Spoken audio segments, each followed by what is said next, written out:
welcome back to another episode of Boss Your Business. And today we're going to have a little bit of fun. So we'll start with the whole shebang, and then we'll drop the official thing, and you're going to know exactly why in just a second. So today I have as guest Kendra Losee, the driving force behind KendraLosee.com. And by the way, guys, that's one S and two E's. Yes, even the German took a little bit to finally remember that. As always, you're going to find it in the show descriptions.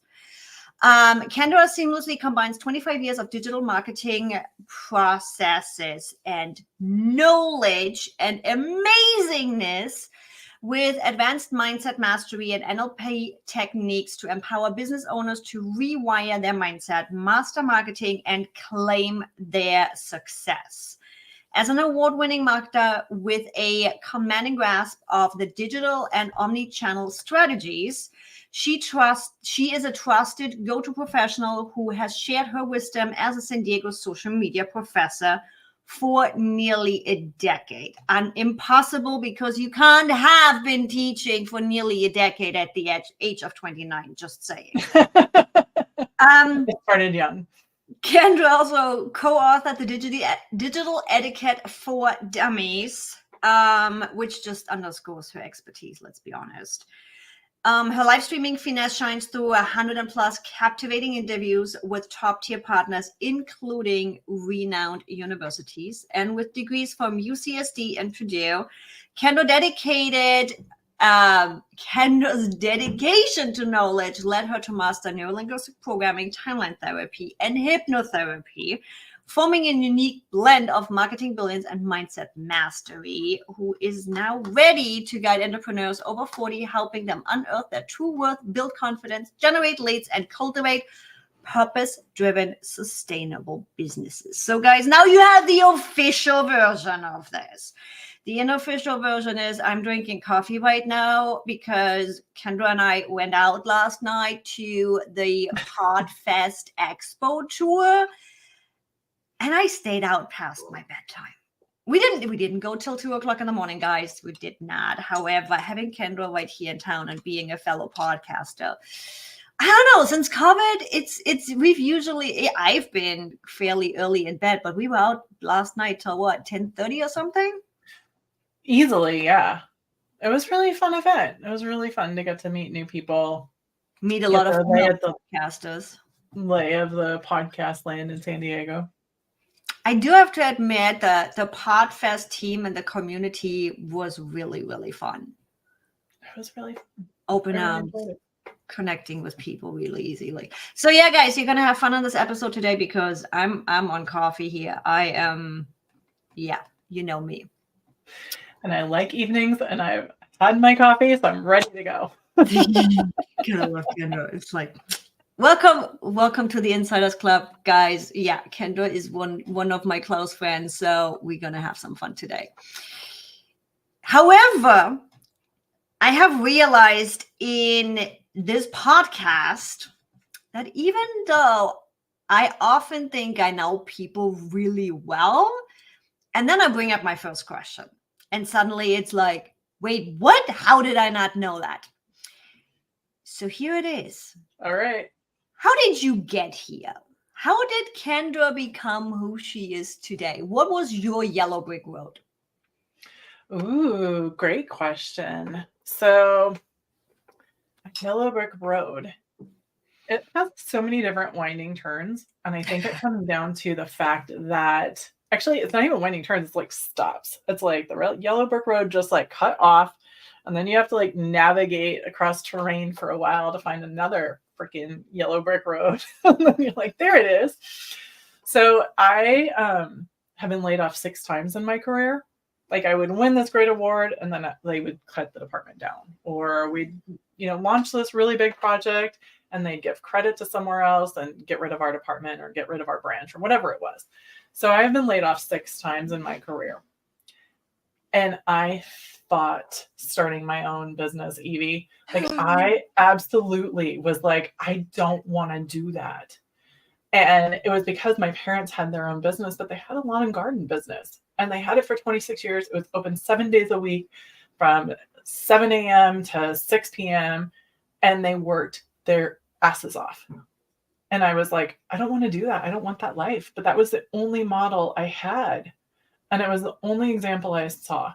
So I tried starting my own business, and I did for a little while in 2002 or 2002 after 2001. Yeah, because I got laid off 2009-11.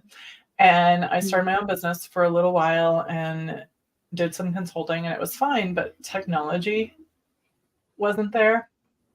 Like I tried to move to San Diego and I was doing consulting and actually working part-time for my friend's company. And I was moving from Denver. My company, like the person lived in Chicago. The company was based out of West Lafayette, Indiana. I was working remotely and trying to explain that to someone so I can rent an apartment. Oh, and I'd owned my condo in Denver for a while. So I had zero references. Like trying to explain that to someone in 2002, they were like, I mean, people would just hang up on me. And it's like even still at this point, getting something, I remember, and one of the reasons why I'm not moving right now, it's like the paperwork and the bank account trail and all the things that I had to put down to get into this rental. I'm like, really, people? Oh yeah, I remember when I moved to San Diego, I had my accountant, like I came to this accountant that I found, and I was like, I had consulted and, you know, for states all over the country. I'd lived in Denver. I was working out of, you know, I worked out of New York for a little while. I was going to school in Indiana for my MBA, and I had like 7 state returns. like I had done business with companies across 7 different states. And the accountant just looked at me. He was like, I've never seen this before. Like my W-2s from all these different states. Oh, God. And it was so new. So no one knew how to set it up. No one knew how to do anything at that time. So now I'm like, okay, now it's a whole different world, right? I started my new business in 2016 and like never looked back. Like this, like the tech's seamless, all the things are seamless and it's so easy. Things are so much more advanced. I'm like, oh, do you remember when? Oh, I think that was also an interesting piece for us going into COVID. Yeah. Because we've been used to working from home. We've been used to the whole Zoom meeting. We've both been already doing video for years at that point. It's like, what are you people talking about? Nothing is changing. I just don't get to see people. I think the difference there was that I became like the therapist, right? So like for the friends that weren't used to being home all the time, they'd be like, how do you do this? Yeah. Yeah. Or the tech support where it's like, how does this thing work? Yeah. How do I get the cat filter off of my Zoom call? Stop holding the camera under your nose, Mom. Yeah. Yeah. It was an interesting time, though. I have to say it was fun seeing all our nerdy friends come together, and we ended up doing right in the beginning, we ended up doing so many game nights online and all kinds of stuff.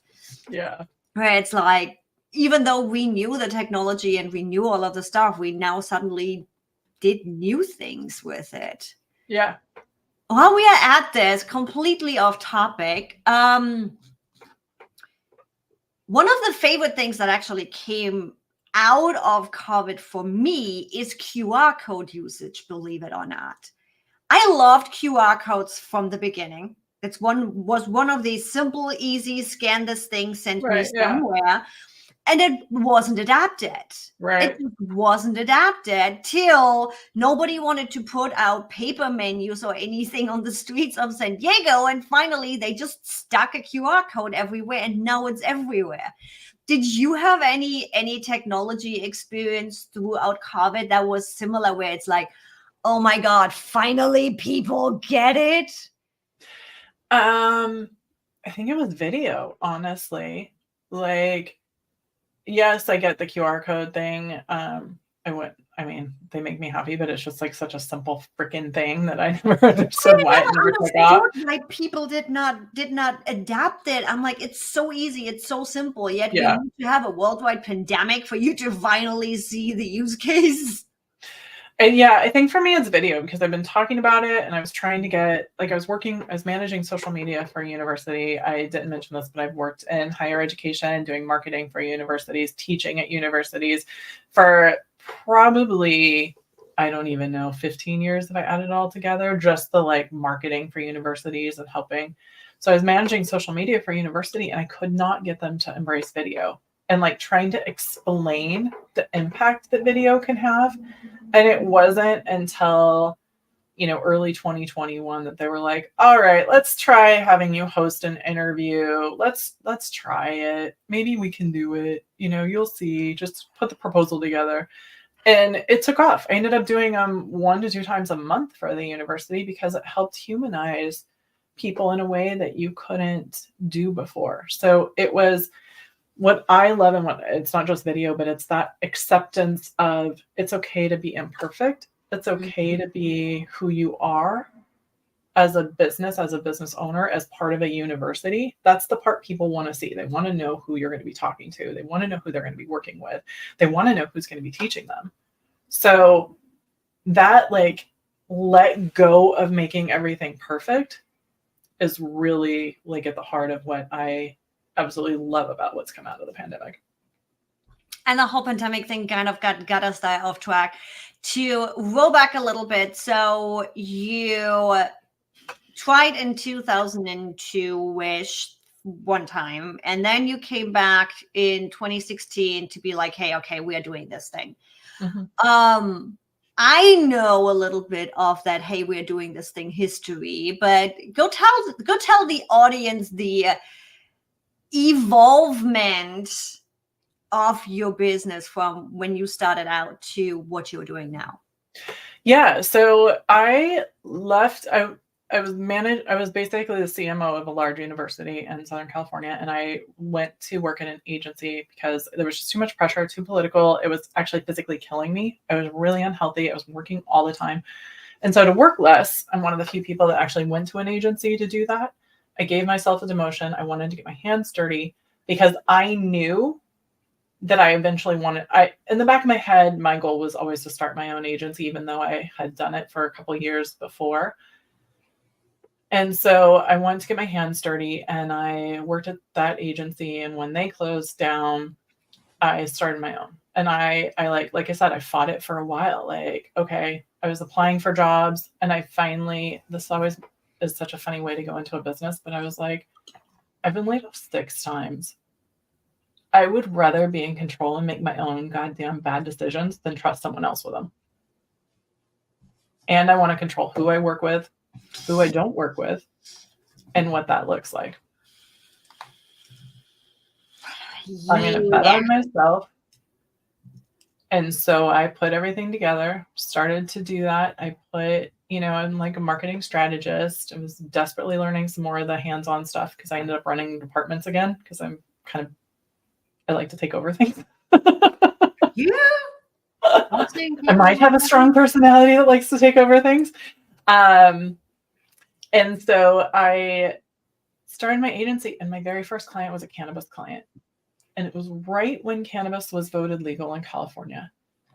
And I went to a networking event, and I was expecting, I'm from a small town in Northern California, a small beach town. It is known for its cannabis. And like burnt out surfers kind of vibe. And so I'd always avoided it. But that's what I was expecting when I went to that networking event.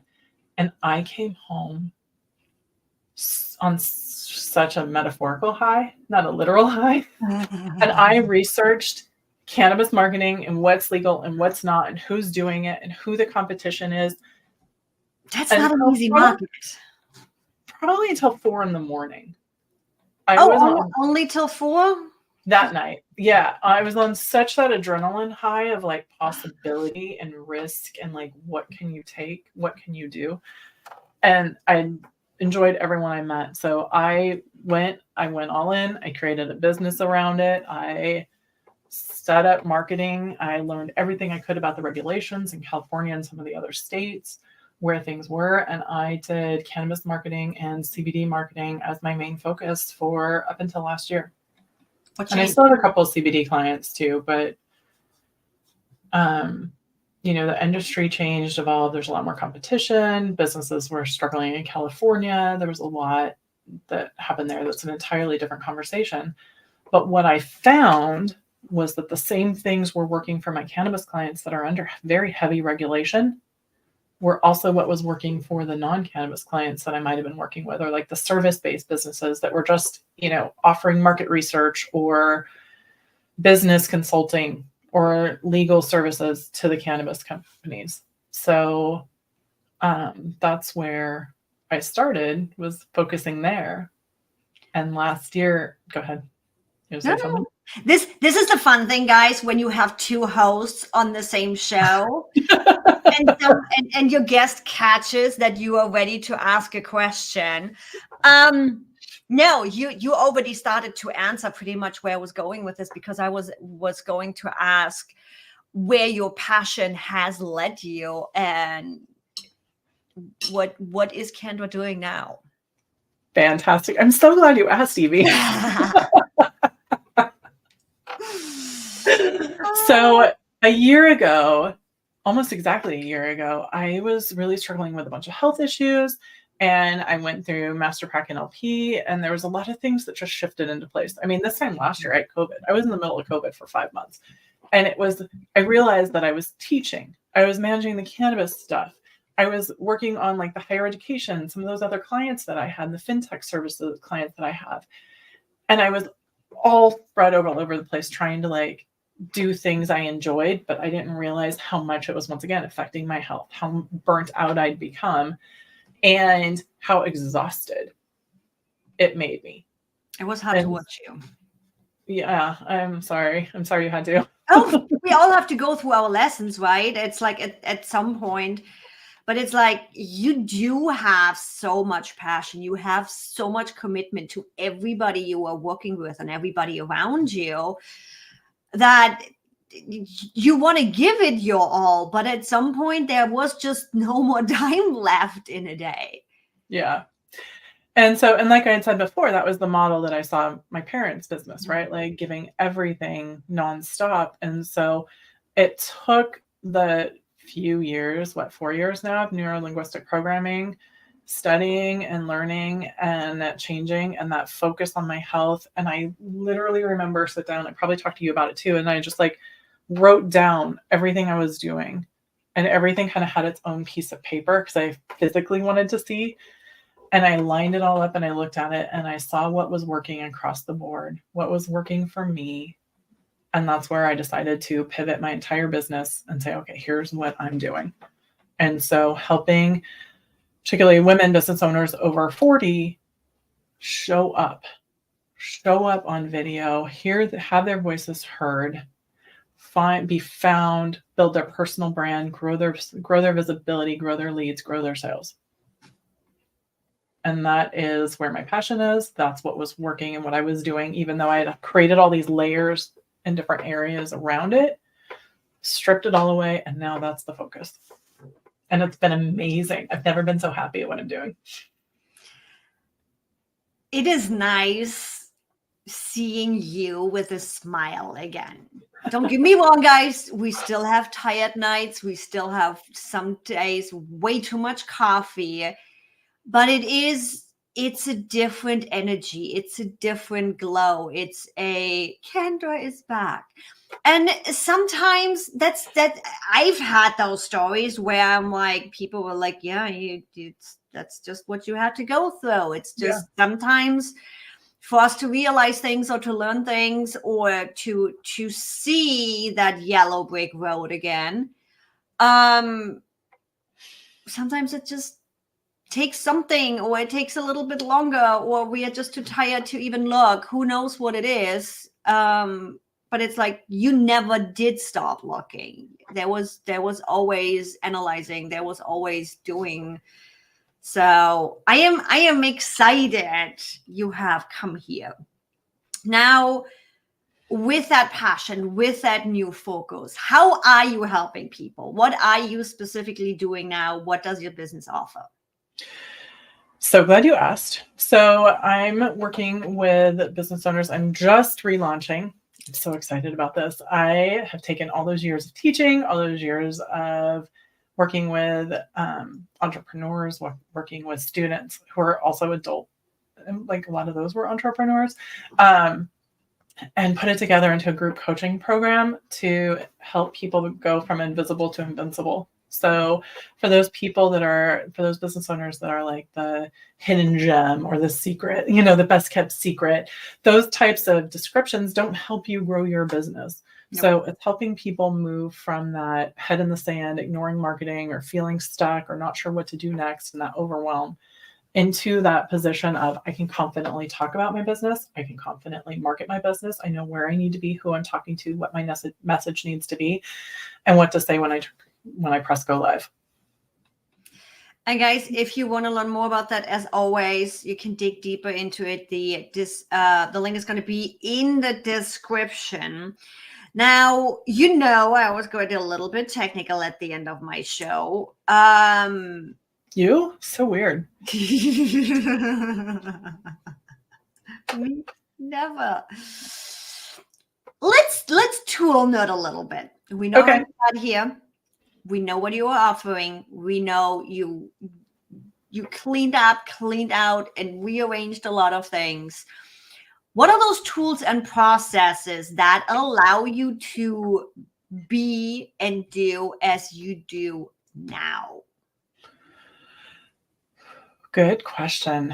I have so many. I'm like, one of my assignments for my students was to create a tech stack, like a visual tech stack. And so I did that recently with myself just to see. So I rely on very similar, right? Like I rely on ClickUp. Mm-hmm. I rely on Magi and AI. Hands down. Guys, seriously. Yes. I am jumping on this. I am a completely rude host and I'm completely cutting you off because Magi has been our tool, guys. Oh yeah. You're still paying for a single AI. What the fuck are you doing? This is why podcast is being marked explicit, because Magi gives you ChatGPT, Claude. I don't even know. I'm beta testing right now. So I have two weird ones that I hadn't heard before in beta test, and you get the image AI too. Have you played with image AI yet? I haven't played much with it yet. A little bit. Yeah. Remember I called you because I started there first and you were like, why are you starting there? Go back to the words. I also use Active Campaign. What'd you say? Midjourney. Yeah. I have watched Kelly work a lot in Midjourney. I'm like, ooh, I need to play. I started playing with it actually over the weekend because I was just like, what does that look like? What if I use an image there? So I use Active Campaign for my emails. I use ClickUp for management. I use Descript for video repurposing. I use Magi for all the things, and ThriveCart for my program hosting. There's so many more too that are just like smaller, quick things that I don't realize, like Canva and Easel. Mm-hmm. For design work. What else do I use? I feel like I have so many. Those are the main ones, I think. So yeah, and honestly, go ahead. Your tech stack is pretty much similar to mine, where it's like we just switch back to Active Campaign. I'm like, is it quite? And it's one of the higher costing tools we use, but it's so worth it because Active Campaign pretty much integrates everywhere. It makes life so simple. I think you're using StreamYard too, similar to me. Yeah. Ecamm. Sometimes, yeah. I also, and this is really ridiculous, but I use GoodNotes for my iPad every single day. It's like the whole reason for my iPad. Mm-hmm. And I've been using the Notes app just on my phone, on my computer. And here's what I did is I actually recorded a video of this that I'm editing right now, or working with an editor. I went live every single day in July on Instagram, and I put that plan together in hours. I used Magi, and I set up the prompts so that way I could say, okay, here's my target audience. This is what I want to say. This is what I do. Got the weekly themes, created the content for each of those days, put the speaking points together. I had Magi put together a hook, talking points, a CTA, and a social media post. I gave it examples of everything I needed, revised as I went, put the social media posts for every single day in my notes so that way I could pull them up and just copy and paste them into into Instagram. I was using InShot for my covers, and I did that without it like taking much time each day. It was one of the easiest processes I put together once I put the process together. Guys, did you hear that? Did you just hear that? Going live for 30 days in a row, being 31. an easy process. 31. Being an easy process. That's what happens when you actually use the tools that are around. And I love that you brought up GoodNotes and the Notes app in our phone, because it's like, I did the same thing last night when we went out, where I'm like, I'm going to have people following on Instagram and here and there. I'm like, forget about that. I pulled up my Notes app on the phone, noted down their company / Instagram name, their actual name, grabbed a phone number, grabbed an email, and had a list of everybody that I wanted to connect with on high priority, because I knew it's like, it's just going to get lost somewhere in an Instagram message or whatever. But it comes down to using, first of all, the best tool is the one you always use. Yeah. Second of all, the one that's easily accessible. And especially on iPhone, the Notes app, I have it on my first screen. It's there. I think it's one of those things where sometimes we overlook what's simple and easy for like what's the fanciest, not, or what other people tell us they think that we need, when really it's just the Notes app. Like my sister told me that she created a whole calendar for her content calendar and Google, because it's just working for her. Like whatever you're going to use and whatever you're working for is working for you.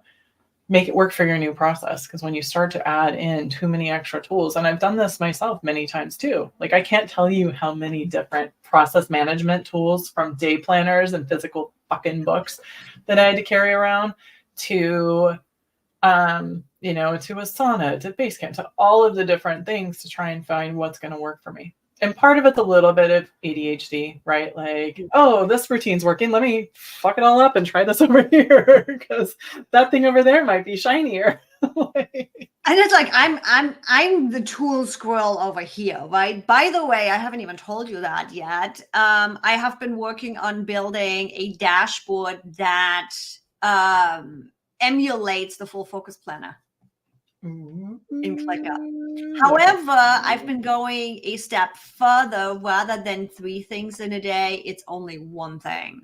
I read the One Thing book, and it makes so much freaking sense. So yeah, I've been working on a ClickUp dashboard that really allows one to focus. I'm like, it's going to be based more on the one thing rather than the full focus, where the full focus planner has like, I think 3 things to focus on or something.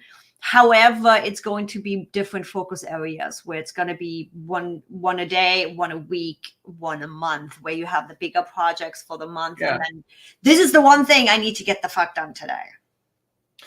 It's so funny you say that. I actually really like that book, because it helped me look at things differently. And it was very much like how to break it down, because that's something that I notice most of the planners, and even the tools that I use. Like, I'm such a big picture person. And like, I've already said I've had, 20 different things going on at once, because that's how I think. Yep. And so being able to actually like force myself to focus in one way while I still can like, dance around over here, it helps make a big difference. And with that, we are going to be focusing on kicking ass, taking names, and getting people into your program. So guys, as always, you are going to find all of Kendra's information and the book links we mentioned and all the things in the description. It's right there. Go make sure, follow her on Instagram, connect with her. Yes, Kendra is just as open in her DMs as I am. So pop on in, say hi, tell her you listened, watched, read the episode. And thanks coming on today. Thank you. Thank you for having me. Drinks again soon. I'm like, we're done already? We're done already. We are at 30 minutes, actually, believe it or not. And with that, everybody, make sure to subscribe to the podcast so you are not missing any of the upcoming episodes. You are getting to meet a couple more of my inner circle people. Thanks again for coming on, Kendra. And I'm going to see, listen, and read all of you in the next episode. Bye, everybody. Thank you.